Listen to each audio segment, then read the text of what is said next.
Next step in the empirical formula is, what if we want to know not just the empirical formula, but from the empirical formula we want to know the molecular formula.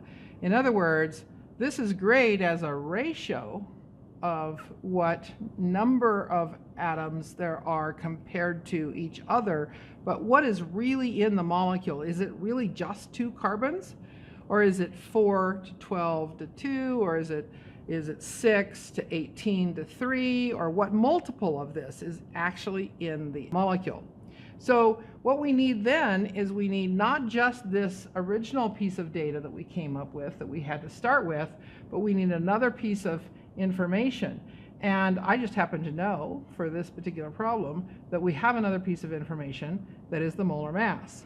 And so if we were also given the molar mass, and we were told that we had 92.2 grams per mole, we would get that from a different kind of analysis. So we did 2 experiments. We did one experiment on our unknown compound we got from a leaf or wherever we got it, and we purified it. We did elemental analysis that gave us this, and then we put it in a mass spectrometer, and we came up with the molar mass and said, oh look, the molar mass is this. We combined that data and this data, and then we said, now, what's the actual formula of the molecule?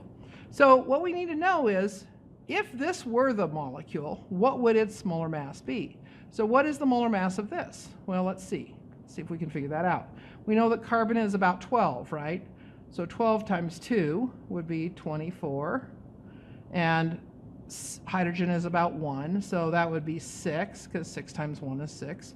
Oxygen is about 16, so we're going to add these up. 24 plus 6 plus 16 is 46. Okay, so 46 grams per mole is what we would have if the empirical formula were the molecular formula, if there really were just 2 carbons, 6 hydrogens, and 1 oxygen. Clearly, these numbers are not the same, okay? So this is the empirical formula, but it's not the molecular formula. So how are these 2 numbers related to each other now? If we would look at these 2 numbers, and some of you who are math savvy are just going to look at that and say, oh, I can tell. If you're not able to just tell, you can do a simple mathematical thing. You can say, okay, 92 is clearly bigger. I'm going to take it and say 92 grams per mole. I'm going to divide that by 46 grams per mole. And what am I going to come up with? Well, divide those 2, and you're going to come up with a 2-to-1 ratio, right?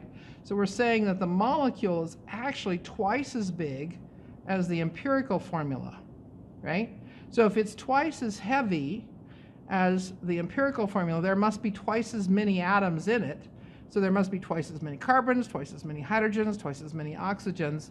So the molecular formula, if I can spell here today, molecular formula